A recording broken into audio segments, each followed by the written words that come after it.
Aku udah susurin sungai ini, tapi aku sama sekali gak nemuin apapun yang bisa jadi petunjuk kemana hilangnya Wilda. Selama ini Wilda emang sering bikin masalah dan bikin hidup aku gak tenang. Bila habis ketemu sama dokter Wijaya. Iya, Bu. Terus Bu Nabila kenapa? Kok sedih banget? Dokter Wijaya bilang kalau Mas Firman gak segera dioperasi untuk transplantasi hati itu semua bisa ngebahayain nyawanya Mas Firman, Mi.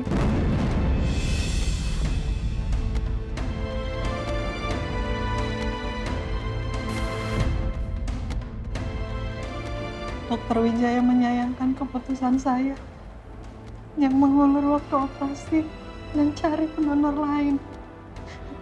Padahal pendonor yang cocok itu udah ada. Bu, tapi kan dokter Wijaya nggak tahu kejadian sesungguhnya, Bu. Dokter Wijaya itu nggak tahu kalau ibu tuh sekarang bingung. Ibu tuh dihadapkan sama masalah yang ibu sendiri nggak tahu jawabannya. Ibu yang serba salah. Mungkin ini semua emang saya yang egois, Bi. Harusnya saya nggak ngulur waktu. Karena sekarang Mas Firman itu lagi berkejaran dengan waktu, Bi.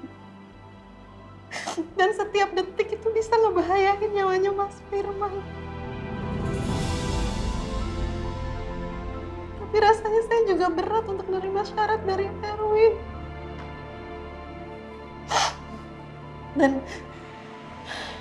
Dan kalau saya setuju sama syaratnya Erwin, nanti Mama, Raya, Abi, Zura, Mas Arga, dan Mas Firman pasti akan kecewa sama keputusan saya, Mi. Tapi sekarang tuh saya bener-bener buntu.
Pak Bos, Pak Bos yakin terakhir kali ngelihat Bu Astari bawa Bu Bos ke sini?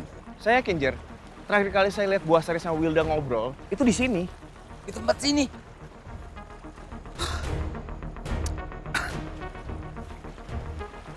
Saya jadi heran deh Pak Bos.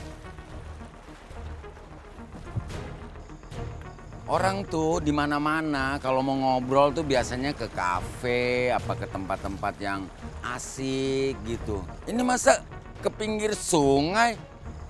Oh, jangan-jangan Bu Astari sama Bu Bos kemari mau mancing ya Pak Bos? Mancing apa, Jer? Mancing keributan. Hai. Udah, Jer.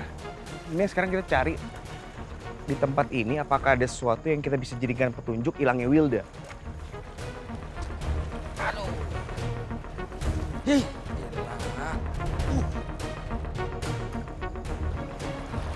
elah. Pak Bos. Kenapa, Jer? Pak Bos nggak lihat apa itu deras banget, arusnya deras banget Pak Bos. Saya jadi parno. Bu Bos jatuh, ya kan? Terus anyut ke bawah arus, hilang deh. Apa kamu mikirnya gitu? Emang ada tanda-tanda kalau Wilda tuh jatuh ke dalam sungai? Ya mungkin aja. Penunggu sungai ini suka sama Bu Bos. Terus Bu Bos ditarik masuk ke dalam sungai buat dijadiin istri kedua. Ntar dulu Pak Bos. Kok saya kayaknya kenal banget ceritanya ya. Saya jadi dejavu nih. Jer, saya ajakin kamu ke sini buat cari hilangnya Wilda, bukan buat dengerin cerita fiksi kamu. Udah gitu kamu ngarang ceritanya gak kreatif lagi. Sekali kamu ngayal, saya ceburin kamu ke sungai. Serem amat Pak Bos. Masa orang yang tampannya paripurna menembus daratan, laut dan udara mau dijadiin tumbal? Wah, yang ada ntar nunggunya malah minder lagi. Ngomong-ngomong penunggu, serem juga nih. Udah malam lagi. Ih, merinding. Pak Bos, Pak Bos, wait for me Pak Bos. Tinggi banget lagi. Pak Bos. Gelap, Pak Bos. Pak Bos.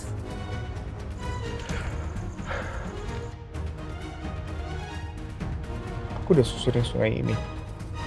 Tapi aku sama sekali gak nemuin apapun yang bisa jadi petunjuk kemana hilangnya Wilda. Selama ini Wilda emang sering bikin masalah dan bikin hidup aku gak tenang. Bahkan aku sempat berpikiran untuk pisah. Tapi begitu melihat Hanibi yang saat ini sangat butuhkan Wilda, aku jadi ngerasa bersalah.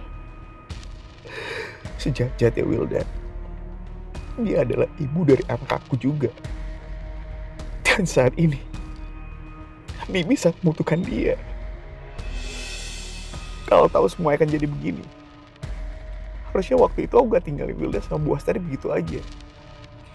Harusnya aku bantu Wilda menyelesaikan masalah dengan Bu Astari. Mungkin Bu Astari emang gak melakukan apa-apa sama Wilda. Tapi siapa tahu ada omongan Bu Astari yang bisa bikin Wilda sakit hati. Sampai dia memutuskan melakukan hal-hal yang di luar perkiraan. Maafin aku Wilda. Ternyata aku belum siap kehilangan kamu. Aku dan Hani bisa membutuhkan kamu. Semoga kamu baik-baik aja dan bisa segera pulang.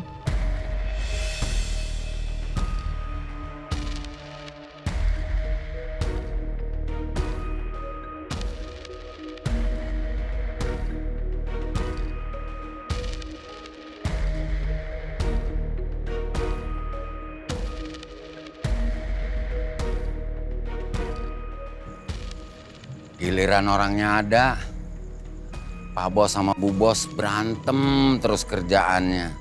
Setiap jam, setiap menit, setiap detik, bahkan setiap hembusan nafas. Berantem terus gak ada berhentinya. Giliran orang yang gak ada, ternyata hatinya terpotek juga. Begitu gak ada Bu Bos, baru merasa kehilangan kan. Begitu nggak ada Bu Bos, baru merasa kangen kan? Begitu nggak ada Bu Bos, baru tahu rasanya rindu itu berat kan?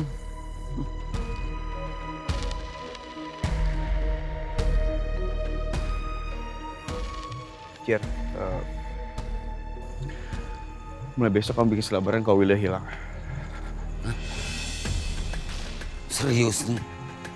Mulai pakai selebaran. Berapa banyak nyetaknya Pak Bos? Pinjam dulu lah 100.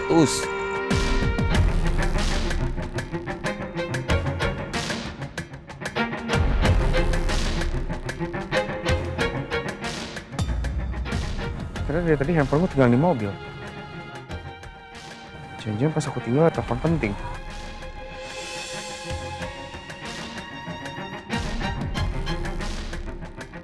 Ada beberapa miss call dari NSU Sentra Mulia.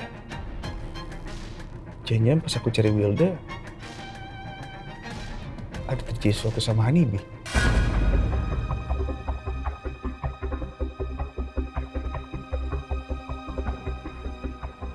Halo, selamat malam. Maaf, tadi saya dapat miss call dari pihak rumah sakit. Ada apa ya, Sus? Anak saya baik-baik aja kan? Jantungnya sempat berhenti. Terus sekarang kondisinya gimana, Sus? Alhamdulillah kalau udah bisa diatasin. Baik, terima kasih, Sus. Oh iya, maaf, Sus. Tadi kan saya nggak bisa dihubungi karena saya ada urusan. Kalau saya boleh tahu, tadi pihak rumah sakit ngabarin siapa ya? Siapa nama walinya? Erwin Erlangga. Oke, Sus. Saya kesana sekarang. Hanibi kenapa Pak Bos? Kita ke rumah saya sekarang, Jer. Oke.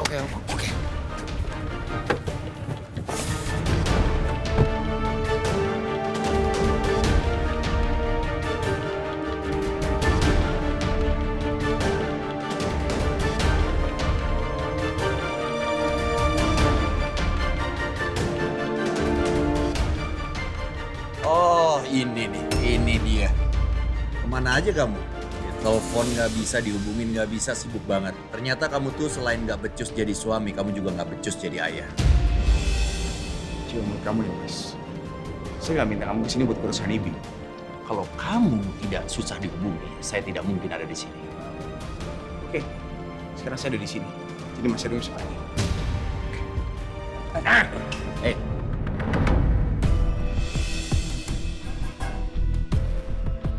kamu nggak ada hak ngusir saya, biar bagaimanapun juga. Saya ini omnya Zura dan juga Hanibi. Jadi saya masih punya tanggung jawab untuk urus keselamatan mereka. Tidak seperti kamu. Sebagai suami lalai, sebagai ayah juga lalai. Kamu nggak usah ngerasa diri kamu paling benar, Mas. Kamu nggak sebaik itu ya. Kalau anak-anak tahu mereka punya om kayak kamu, mereka juga malu. Kamu jangan suka cari pembenaran, lalu mengangkat kejelekan saya, Arga. Apa yang saya lakukan ini jelas tidak merugikan banyak orang, sedangkan kamu merugikan banyak orang. Itu yang harusnya kamu pikir. Dan satu lagi, kamu harusnya menerima fakta kalau kamu adalah laki-laki yang tidak becus menjadi suami dan juga tidak becus menjadi ayah. Dalam kondisi kayak gini, seharusnya yang kamu perhatikan pertama adalah keluarga kamu. Bukan justru kamu mencari perhatian Nabila dan juga Ibu Astari. Buat apa?